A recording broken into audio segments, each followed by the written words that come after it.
Payne Stewart was taken from us in the prime of his life and in the prime of his career, and that's how we will always think of him. He was at his absolute best with both the rhythm of his life and the rhythm of his swing, in absolutely perfect balance, order, and flow.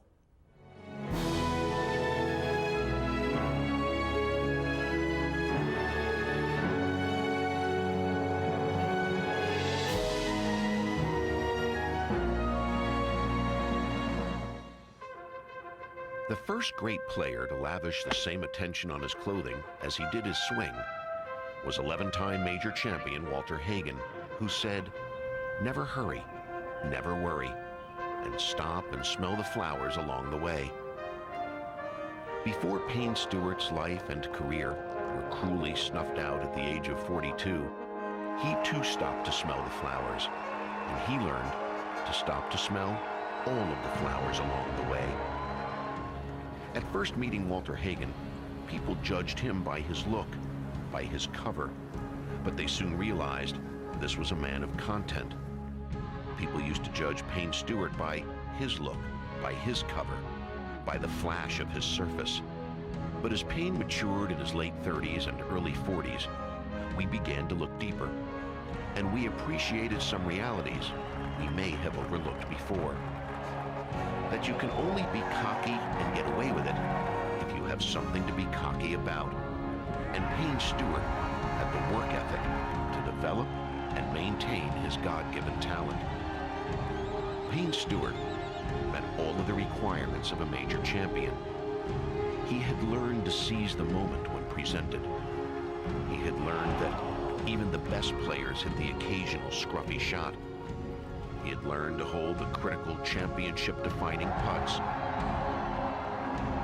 Ever since he was a little boy, Payne's father, Bill, had impressed upon him the magnificence, the importance, and mystique of the United States Open, and it became Payne Stewart's most cherished battleground.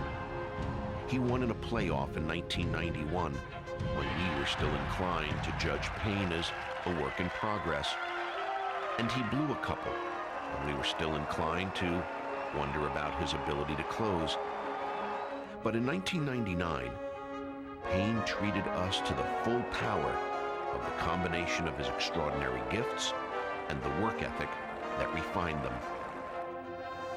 Payne Stewart won his second and last U.S. Open at Pinehurst No. 2, where its designer, Donald Ross, spent decades ensuring that anyone who won a major championship there would evidence a complete game. A game that included the ability to drive a golf ball with a shot maker's genius, cut one here, draw one there, hit it long and straight on demand, control your distance, spin, and trajectory with laser-like irons, chip and pitch with feel, imagination, and commitment, and to evidence greatness on the daunting greens inside of 15 feet. Payne Stewart met the series of challenges and passed them all, while still looking like a movie star, a handsome, glamorous leading man, riding through a series of magical moments that felt like preordained fairy tales. Payne Stewart came to realize that you only have this moment, and no one is guaranteed tomorrow. He realized you could change your personality, the depth of your commitments, the way in which you see your place in the world. His friends, his family, his fans knew all along about his complete game. And in his last few seasons on Earth, he confirmed that he had also become a complete man.